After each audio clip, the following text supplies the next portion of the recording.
Good morning, I'm Bill Hubard, Chief Economist at Trade.com, and welcome to our weekly market analysis show here on Core Finance. And a young man who had Marc Ostwald, Chief Strategist at ADM Investment Service, thank you for having the courage to come in today to discuss on, well, let's start with maybe one thing. What is going to happen here in the UK, whether it's Brexit, whether it's the budget next week, whether it's Boris Johnson and the Iranian situation? I mean, it goes on and on. Yes, it's an inordinately complex situation, and probably the first question is how long is this government actually going to survive? Let's briefly just get the chart up, okay, so they can get an idea. So, yeah, I mean, I think what's interesting there is during August and September, we obviously had two very clear trends. Yes. What we've had since basically the beginning of October is a lot of sideways flailing going on, and that despite the fact that we've obviously had the first rate hike in the UK in 10 years. Not that the market believes that there's going to be anything more, and nor should they if one looks at the economic data that we've had this week. Fortunately for the Bank of England, CPI didn't quite breach that ceiling. Yes. I don't think it will necessarily have peaked there, despite the fact that we saw a sharp fall in PPI, which should basically give us a signal about the trend in inflation. There's plenty more to come through. It was largely a function of petrol prices. But I think the market is still correct in believing that the Bank of England is one and done, despite the rearguard action. You know, I noticed, you know, as you said, the first rate hike since July 2007. You know, pre-hike, I think the two-year gilt was 0.52%, okay? After the hike, it dropped to 0.39%, saying the same thing.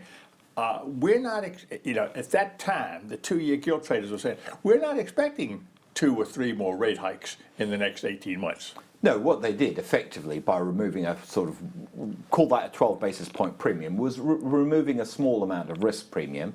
And then they listened to what the Bank of England said at the meeting. What did you say first? Tried?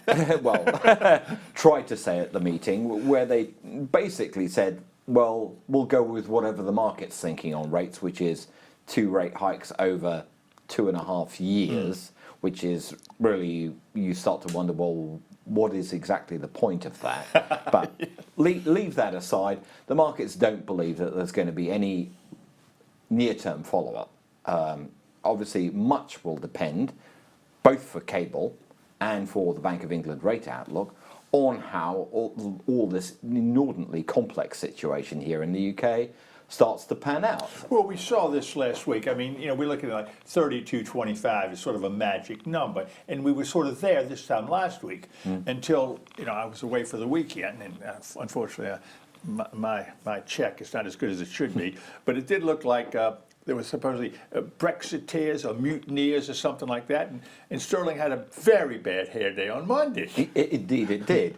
And then it turned out that they didn't have quite the numbers. The numbers require that there has to be at least 48 members of Parliament to actually start an act to stab Mrs May in the back and try and get rid of her. But none of this really gets rid of the fundamental problem that's been there ever since Mrs May became PM, even before the election disaster that she had. And that is, if not Mrs May, then who? Isn't anybody else just going to be a lot more divisive? Apparently now, apart from David Davis, the Brexit minister, Jacob Rees-Mogg is the second favourite to take over. And you know, if one's talking about Brexit being a moment of the protest by the mass of the population against the government rather than in principle against the EU, one can't imagine anyone being further out of touch with the general populace in the UK than Jacob Rees-Mogg, which seems ironic. But that's going to be one uncertainty there. We've obviously got a lot of debate over the Brexit bill. For the time being, Mrs May hasn't been defeated. I think that's the right terminology. It's not that she's winning, it's just she hasn't been defeated. But you then are left with a situation where there's a lot of political risk premium there. And we haven't even got to the discussion about the EU has set the UK a 2-week deadline to start making some concessions on the key 3 points. The Brexit bill, yes, there seems to be some movement there.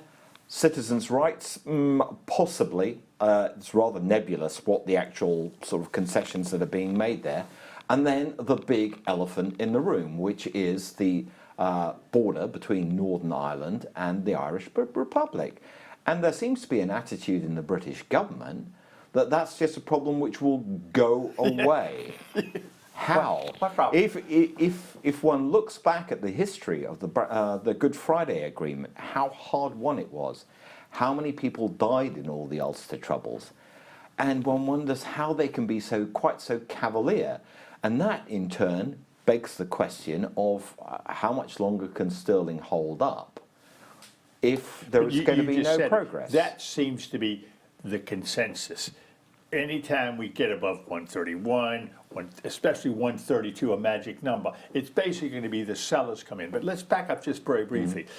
Before we came on air, we were talking about the border, okay, between Ireland and Northern Ireland. And we were talking about, at one point in Northern Ireland, how many times, if you were a heavy goods vehicle, would you have to go across and back, across and back, and across and back to get to the end point?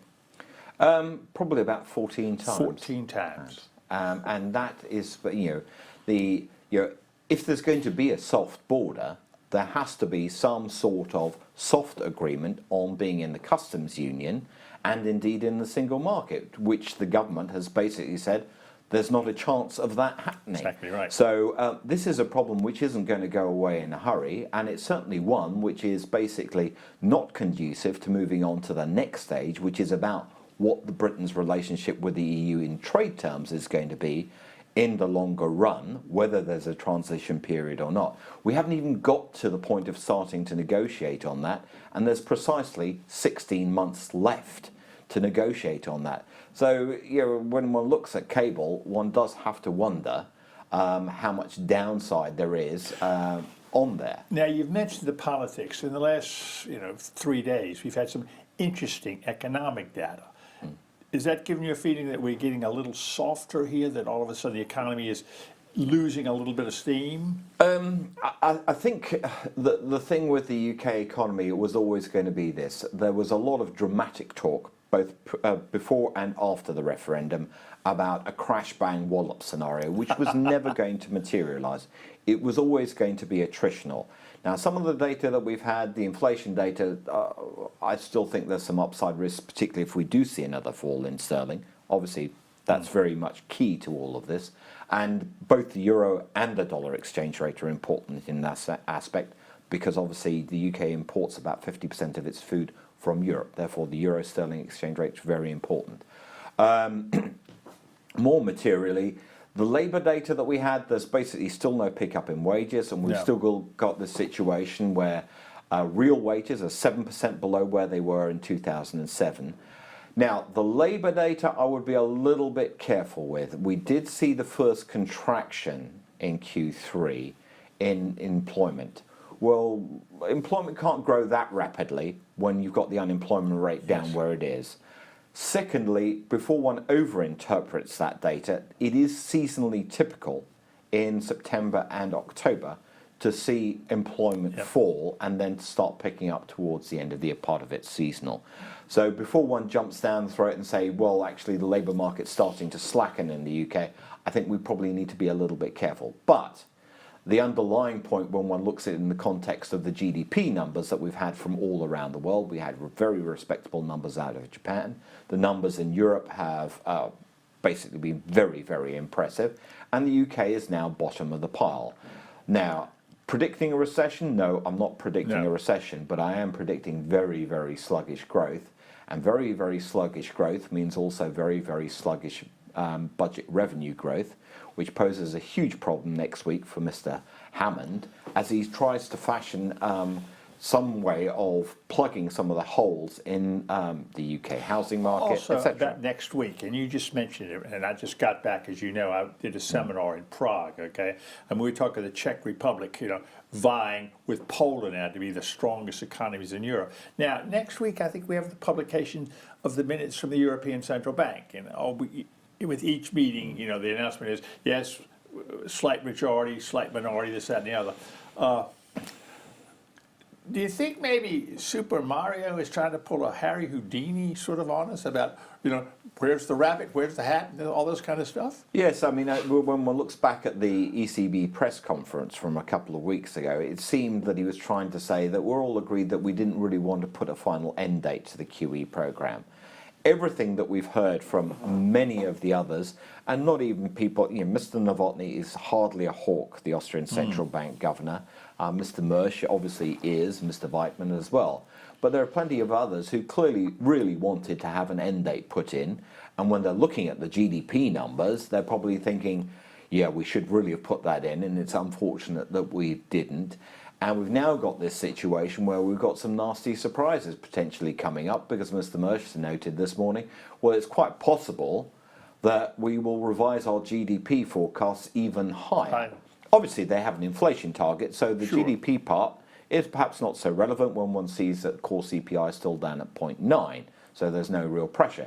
But I think if there are signs that there are really quite deep divisions on the council, and that we could at the end of next year see a very rapid end to the QE program, that will come as an unpleasant surprise to markets, which are already witnessing the Fed starting to reduce its balance sheet, the Bank of Japan starting to question, with the parabolic way that the Nikkei has gone up, whether it should continue with its ETF purchases. And you start to look at risk markets and you say, well, is this party over? I don't think it's necessarily over, but I think the momentum that we've had for the past 6 to 7 years is starting to be lost. Now, going back to the euro, I mean, I've still got some conversations and some reports I got, let's say mid to late June, in reference to the euro and some of the year-end prognostications. Went as low as 108. My feeling was maybe 112, but no lower than that. Well, as we saw yesterday, I mean, 118, boom, boom, boom. Yes, and ostensibly, according to the flow stories that I've heard, it was people buying Eurozone equities without hedging the currency. And it's certainly the case that it's also got some support from central banks, which have been massively underweight in their FX reserve. In their FX reserves for a number of years because of the political situation. Now looking at it being slightly better, I'm not so sure about that, particularly given the situation that's going on in Germany at the moment in terms of the struggle to form a government. But you still have to look at the end of the day, the performance of FX markets is always at the end of the day somewhere related to interest rate differentials. Okay, now looking at that, and you just mentioned Japan, how concerned is or isn't the Bank of Japan and the Japanese government with dollar yen at 112.50 rather than at 114, 115, 116? I think that they would much prefer to see it higher. If they're ever going to get to that 2% level, they would definitely like to see dollar yen at 120 or higher. Yes. I think that the key point here is probably, are we going to see a shift once Mr. Kuroda gets shoved out the door? Because the chief advisor to Mr. Abe, Mr. Honda, has suggested basically that when his term is up, it's up. And are we going to see a change in strategy? Because what we do know is that the QE program that the BOJ has conducted has not been very effective on the inflation front. Yeah, it's helped on the GDP front. But we also know that Japan Inc. is sitting on a pile of money, part of it which comes from the BOJ, which it's not using. So there is clearly a moment here where you start saying, well, the Bank of Japan can't shift that money off the balance sheet, but the government sure as hell can, i.e. it could induce fiscal measures. Now, one of the things with data yesterday, okay, and again, we see a 40-year low, et cetera, in non-farm payrolls and this, that, and the other. But again, the key question is inflation. And I've got a very interesting chart, which I got yesterday, because one of the things that we see is both the Atlanta Fed and the New York Fed, okay, do their own inflation. And when I got this last night, I mean, it's showing 2.96%. I mean, the highest, in many years. The question is, look at what we've done here. And I mean, we're talking about this being considerably higher than the yield on the 30-year bond. Indeed, and that's really where the problematic lies, that Yeah, yes, the core official CPI number was still 1.8%. But it doesn't leave much risk premium. If that's indicating where the trend's going, and that's a very, very strong trend that we've got Yes. since the middle of last year, Yes. it's quite definitive. It's not a function of base effects as it was back in 2009, 2010. And it clearly indicates, and when we look at the PPI data that we had earlier this week, Yes. what that was indicating is there's a lot more pricing power in the US economy. You're Yes. seeing particularly items like machinery and equipment. You've got the machinery and equipment PPI up at 4.8%. If that's not pricing power, I don't know what Exactly is. right. Okay, it's not a big disastrous inflation problem, but you then look at US yields and you go, well, is there enough risk there, and is there enough premium in real terms for an economy which is actually performing pretty well? Well, again, we saw like a 3% growth in the third quarter, and I'm hearing more, and the whispers are getting louder and louder, that could be a base number for the fourth quarter, okay? Yeah. And as much as people say, well, yes, but it's hurricane rebuilding effects, I think there's a lot of elements to the data that we've got at the moment. Personal consumption numbers, retail sales yesterday, very respectable, Exactly right. solid momentum. You can't just say that this is a function of hurricane effects and rebuilding No. efforts and people replacing their cars because they were destroyed by the hurricanes. There's more to it than that. And even if wages aren't growing spectacularly well, and we already know that some of the wage measures in the States are probably underestimating Yes, very much so. wage growth, you do have to ask yourself if there's enough risk premium there. And then you come back to this question, well, if we're going to see ever wider interest rate premiums in the dollar across the curve Because relative to as you others. say that, I mean, just in the past month, we're now we got up as high as the middle of last week at 96% feeling that we will get that rate hike. And I don't know anybody that's not talking at least 2, possibly even 3 hikes for next year. Well, this just sort of, the numbers just don't seem to add up. Well, they don't add up, and we seem to have. I think there's a sort of a loss of focus here because we've been so focused on this whole tax cut plan.